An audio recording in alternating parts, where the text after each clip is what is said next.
nongeye kubasuhuza inshuti za cano yacu cyangwa se abasangirangendo duhurira kuri iyi cano yacu aho duba tukaganira ku bintu bigiye bitandukanye. Nongeye kwifuriza weekend nziza, uyu wa gatandatu mwiza. Turiko nyine twatangiye weekend umunsi ku itariki ya 10 z'ukwezi kwa gatanu mwaka wa 2025. Nongeye kubasuhuza mbifuriza ikaze nanone mu kiganiro cyacu tugiye kuganira iminota mike cyane hano ku Isange TV, aho duhura tukaganira iminota itari myinshi, ariko tukaganira ku bintu byagira ikintu bidufasha, twagiye ibintu byatwungura, byajyaho bituvana naho bitugeza. Nkabanje ngo tuganire, hari umukunzi wacu watubajije ibintu bishobora gutuma umuntu atishima. Icyo rero ni ibyo bintu twayagije gushakisha. Murabizi ko ari byinshi umuntu wese yashobora kugaragaza impamvu zishobora gutuma umuntu ahari atagaragaza ibyishimo mu maso, ariko mu by'ukuri nanjye nagerageje kunyine kuzana izi mpamvu zigeze muri eshanu zituma umuntu abaho adatekanye cyangwa se atishimye. Ibi ni ibintu bitanu bituma umuntu yiburamo umutekano cyangwa ibyishimo. Rimwe na rimwe hari abantu cyangwa se umuntu utajya agira ibyishimo mu maso ye, agahora mu by'ukuri ubona ari umuntu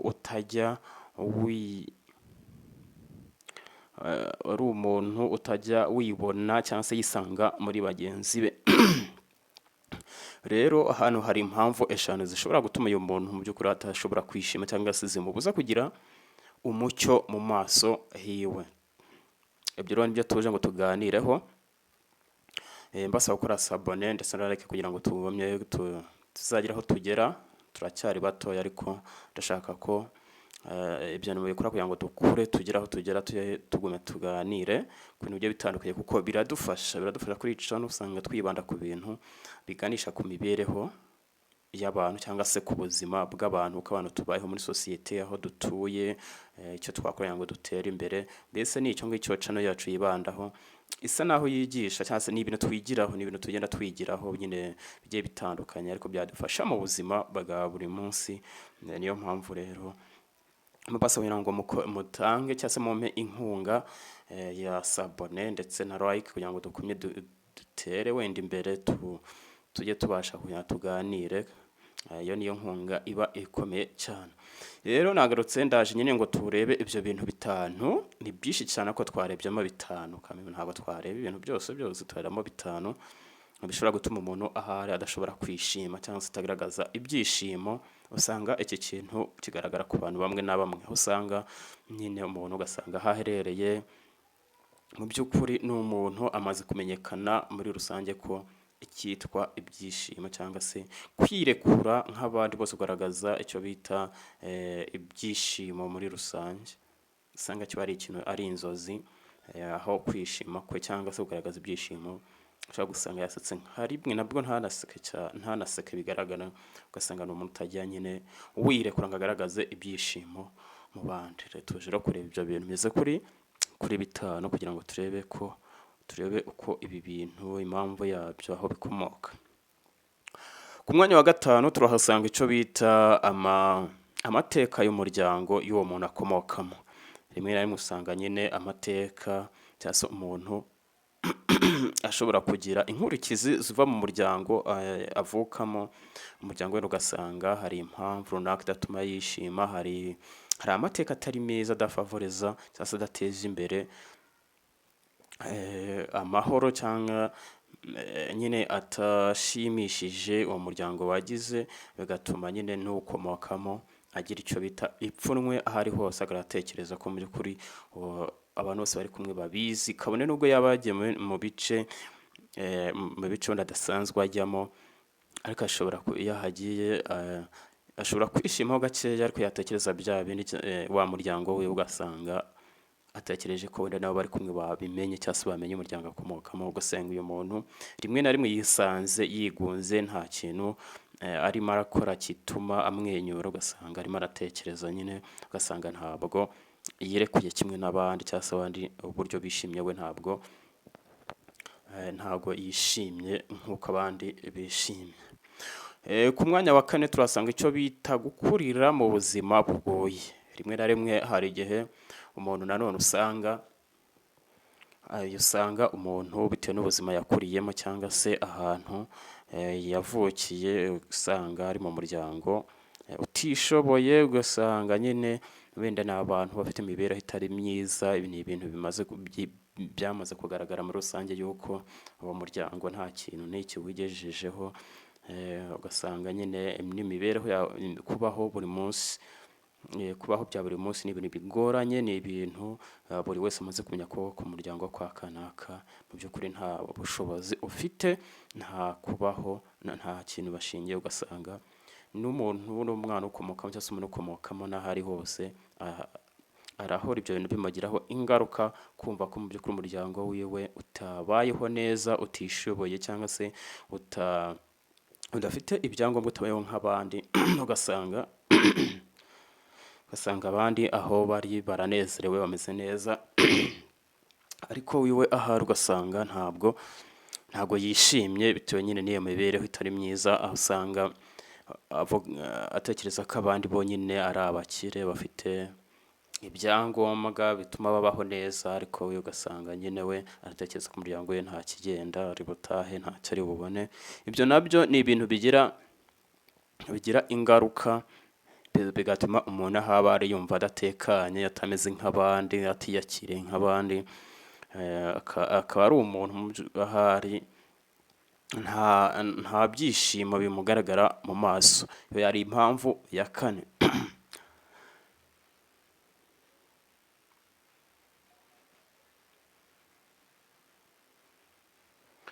Impamvu ya gatatu, hari icyo bita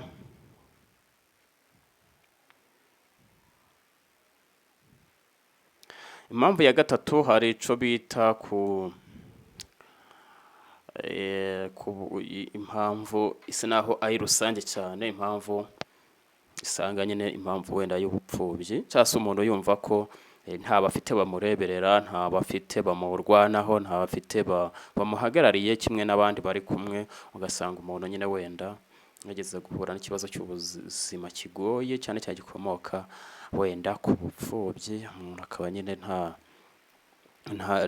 nta bantu nyine abona afite bamusapotinga cyangwa se bamufasha nk'abandi, cyangwa se ngo abeho yishimye nk'abandi. Icyo nacyo ni ikibazo kigoranye cyane mu buzima, usanga gifite n'abantu benshi. Aho usanga umuntu nyine ahari abatekereza ko ntawe afite umuri inyuma, ntawe afite umufasha, ntawe afite umurwanaho. Ugasanga nyine nacyo ni ikibazo kigoranye. Icyo kibazo cy'ubupfubyi ngo ni rusange cyane, kuko usanga nyine akenshi kigaragara ahantu henshi hatandukanye. Iyo rero ni impamvu ya gatatu iba ikomeye cyane mu buzima, ituma umuntu aho ari hose aba yijimye, atishimye, ubona nta mucyo, nta munezero yigeze, ntaseka, ntakina n'abandi. Ugasanga aho ari hose arimo aritekerezaho cyane. Ni umuntu ukunda kuba ari wenyine, ni umuntu ukunda kuba yiherereye, ni umuntu udakunda ibintu by'urusaku, ni umuntu udakunda gusemara, ni umuntu udakunda ibintu by'amaraha. Ni umuntu nyine usanga ibyishimo bye mu maso ari gake cyane, hafi ya ntabyo, nta byishimo afite habe na gakeya. Aho hari ku mwanya wa gatatu. Umwanya wa kane hari icyo bita kuvukana icyo bita ibibazo bimutera kugira inenge. Ibi ni ibibazo usanga nyine hari abantu usanga baravukanye ikibazo, wenda hari ibyo dushobora gutekereza. Umuntu ashobora kuvuka wenda akavukana ikibazo, cyangwa se akavukana ikibazo cy'urugingo runaka, cyangwa se ikibazo gituma umubiri we udakora neza ahantu hose. Ugasanga wenda umuntu afite urugingo runaka nyine rutameze neza. Usanga ahari hose iki ni ikibazo kibuza umuntu kwishima. Ugasanga ni ikibazo kimuremerereye aho ari hose. Ugasanga nyine ariyumva nk'aho atari umuntu, ariyumva nk'aho ntacyo amaze, ariyumva nk'aho ntacyo yaje gukora ku isi, ariyumva nk'aho nta muntu bameze kimwe, akiyumva nk'aho Imana itamuremye nk'abandi. Iki kibazo rero cyo kuba umuntu yaravukanye ingingo wenda zituzuye zifite akavukana ikibazo, ibi ni ibintu usanga muri rusange bigonga abantu cyangwa se bifata imibereho y'abantu, ugasanga nta kigenda, ntago nyine yishimye, ntago ameze neza. Iki kibazo nacyo gikunda kubaho, kinagaragara ku bantu wenda nubwo atari benshi cyane, ariko kijya kibaho aho umuntu nyine usanga nyine yaravukanye nk'icyo abandi bakwita inenge, ariko we ari ikibazo nyine yavukanye, abandi akakibonamo nk'inenge, we akibonaho nk'ikibazo, nk'ikintu mu by'ukuri kimubangamiye, aho ari hose akayumva nkaho atari umuntu. Iki nacyo nyine ni ikibazo gishobora gutuma umuntu aho ari hose yumva ko atari mu bantu bagomba kugira ibyishimo, nta mucyo aba afite. Twagiye ku mwanya wa mbere. Umwanya wa mbere cyo bita gukurikiranwa n'ingaruka z'ikintu utakoze wakagombye kuba warakoze. Ibi nabyo bijya gufatira ku bijyanye n'amateka cyangwa se ubuzima bw'umuntu aba yaraciyemo. Kubabazwa cyangwa se gutekereza ku kintu utakoze kandi wagombaga gukora, cyari kukugirira akamaro. Iki ni ikibazo dusanga abantu benshi bakunda kugira cyane, bakunda kubaho bari barimo batekerezaho cyane, cyangwa se bigatuma batishima.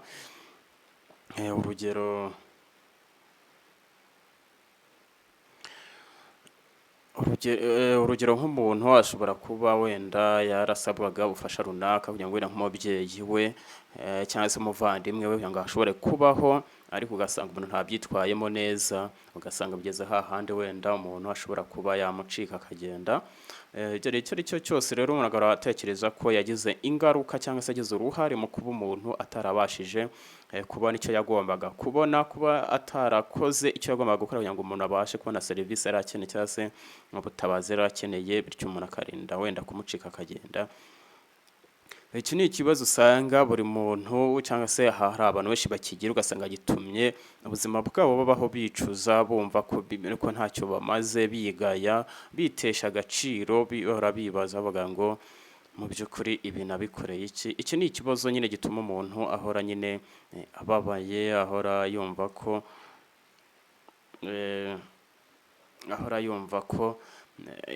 atazababarirwa, ugasanga bimugizeho ingaruka, asanga ni ibintu nyine bigiye bimubuza umutekano aho ari hose, kuko nta kintu yigeze akora mu byo yasabwaga kugira ngo abashe kugira uwo akiza, cyangwa se abashe kugira uwo atuma ubuzima bwe bugenda neza. Ugasanga iki ni ikibazo nyine gituma umuntu ahora atishimye, yibaza ku cyo atakoze yagombaga gukora. Izi rero ni impamvu eshanu zigaragaza, cyangwa se impamvu eshanu zituma umuntu ashobora kubura ibyishimo n'umutekano aho ari hose. Usanga ni ibintu bituma atabasha kuba yakwisanzurana na bagenzi be, usanga ni ibintu bitamuha ubwisanzure muri we no mu mutima we, usanga iteka ryose ahora ababaye, adaseka, yihebye. Ni impamvu nyinshi cyane dushobora kurondora, ariko mu by'ukuri izi ngizi nizo za mbere, n'izindi zaza, ariko izindi muri izo mpamvu eshanu twabashije kubona zishobora gutuma umuntu ashobora kubaho adatekanye. Nshuti bavandimwe rero, ati byagenda bite? Ko byagenda rero, zimwe muri izi ngaruka hari izo twabasha kugira gutara ubuntu, hari uburyo ki twabasha kuba twagerageza kugabanya cyangwa se kubasha kwirinda ibi byose bikomoka kuri izi ngaruka, cyangwa se igisubizo n'ukuntu twakwiyaranja kugira ngo turebe ko twahangana n'ibi bintu. Mbere na mbere turaza ku mpamvu zitandukanye.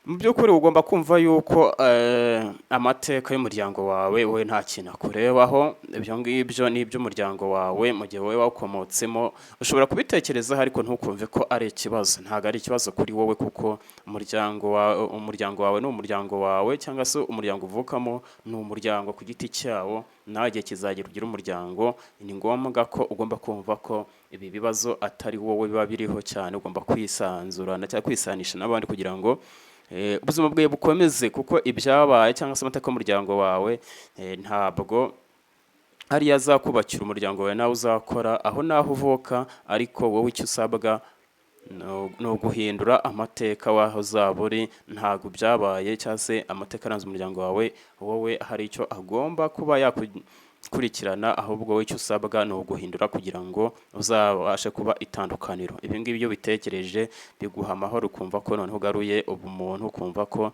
mu by'ukuri niba haraba ibi byarabaye ariko utegeze ugiramo uruhare, hanyuma ukumva umeze neza, uratuje.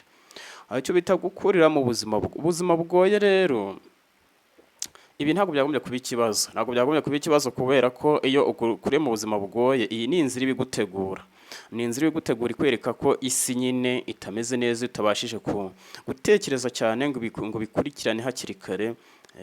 Rimwe na rimwe wisanga nyine mu buzima bugoye, ariko ibi bigira amasomo biguha kugira ngo ubashe kubona uko uzitwara mu buzima buzaza. Kenshi na kenshi ibi ngibi bituma noneho ubasha gutekereza cyane kugira ngo wowe uzabashe kuba ari itandukaniro cyangwa se kuzabaho neza, utazongera kubaho muri ubwo buzima wakuriyemo. Ibyo ngibyo biguha icyizere, bigatuma wumva ko ukumva ko mu by'ukuri wowe imbere yawe ari heza kurusha aho wasize mu muryango wawe ntimeze neza, ariko ni wowe makiriro, ni wowe cyizere uwo muryango wawe ufite. Gerageza ugire gute wumve ko wowe ibyo uzakora bitandukanye n'ibyabanje, aho uzaba uri umuntu ukomeye, bityo aho ngaho biguhe kongera kugarura ibyishimo mu maso yawe. Hari icyo bita kuvukana ibibazo cyangwa se kugira icyo bita ubumuga bw'ingingo. Ahangaha ikintu ugomba kumenya ni uko niba wenda ufite ikibazo cy'urugingo runaka ahantu runaka, ikintu ugomba gutekereza no gutekereza yuko uko biri kose nawe uri umuntu, ntabwo bikuraho kuba uri umuntu. Ushoboye gutekereza nk'abandi, ushoboye gukora nk'abandi, ushoboye gukora imirimo iyo ari yo yose nk'abandi, nawe urashoboye, uri umuntu ushoboye. Ibyo biguhereze icyizere cyo kuba nawe uri umuntu nk'abandi, ushobora gukora ibintu bitandukanye nk'abandi, kugira ngo ntiwizirike kuba udashoboye, kuba udafite ingingo zose. Abantu bose abazifite, yewe nawe hari uburyo ki Imana yaguhaye nawe bikoramo kandi ukazabikora neza. N'abo bafite byose ntibabe bakurusha. Ugomba kumva yuko mu by'ukuri niba wenda warazupfukanye akabazo runaka, hari abandi bapfutse nabo bafite ibibazo biremereye kurusha ibyawe. Icyo kintu iyo ugitekereje rero gituma wumva ko atari wowe wenyine, kandi niba warakivukanye ugomba gukoresha ibindi bisigaye kugira ngo ubashe gukora nawe ibihambaye, kandi ugere ku bintu byinshi bitandukanye nk'iby'abandi bantu bose bageraho. Ibyo ngibyo rero bituma umuntu agira gute, yumva ko atari wenyine, maze akagura icyo bita ibyishimo, akongera akaba nk'umuntu nk'abandi. Hari icyo bita wenda gukurikiranwa n'ingaruka z'ibintu utakoze. Ni ngombwa yuko turenga ibintu by'amateka. Ibyo utakoze nyine ntiwabikoze. Ibi bintu iyo ugumye kubitekerezaho, usanga bigenda bigutwara igihe kinini cyane. Urimo urabitekerezaho ngo ntiwabikoze, ariko n'ubundi se ko udateganya kubikora. Icyangombwa ni uko birenga ibyo bintu ntongeye kubihereza umwanya, ahubwo ukibaza ngo ni iki nakora kugira ngo uyu mwanya ntakuzemo birana, nzawukuremo ibindi kandi bizafasha abandi. Icyo ni cyo kiba gikenewe kugira ngo usimbuke ibyahise, ibyo utakoze. Hari ibyo utakoze yego mu gihe cyabyo, ariko hari n'ibyo uzakora kandi hari n'abo uzafasha ni benshi. Niba hari utafashije, ibyo bigutera ikibazo, kubera ko nugira abo ufasha bazaba bavunje wa wundi utafashije. Icyangombwa ni ukumenya ko hari abo ugomba gufasha igihe icyo cyose uriho, ukiri ku isi. Ushobora gukora ibikorwa bitandukanye bigatuma ufasha abantu batandukanye. Ntabwo icyo gihe icyaha kizaba kikikureho ngo ntiwafashe kanaka. Icyo nyine ni igihe kiba cyarabayeho, ariko kigomba gusimbuzwa ibindi. Ibyo rero ni ibintu bigeze kuri 5 bituma umuntu atishima, utagira umucyo mu maso yiwe. Ariko hari n'ibisubizo byayo tumaze kureba bituma nyine bishobora kuba byatuma ubongera kugarura ibyishimo, ukanezerwa nk'abandi, ukumva utekanye, ugakina n'abandi, ukisanzurana n'abandi, ukumva umeze neza nta kibazo. inshuti bakunze b'iyicano rero nahangaha dusoreje, mbasaba gukora sabone na like kugira ngo dukomeze tujye tubana kuri icano yacu ibasha gukura kugira ngo tugire aho tugera, kugira ngo tujye dukomeza tubane mu biganiro bigiye bitandukanye. Ngira ngo ni ibintu nagira ngo tuganireho, ngira ngo nasoza mbashimira kuba wenda mwafashe akanya kugira ngo tugire ibyo tuganiraho, kuko nabyo biba bikenewe, birubaka, bigira icyo bihindura ku buzima bwacu ndetse no ku bw'abandi. Ni ngombwa yuko ko dushyira hamwe tukajya tuganira ku bintu nyine bitandukanye, tukajya tureba uko twabona ndetse n'ibisubizo by'ibibazo biba byagaragaye. Inshuti bavandimwe ba Isange TV rero, ikiganiro nakagaruka, mukomeze kugira umunsi mwiza.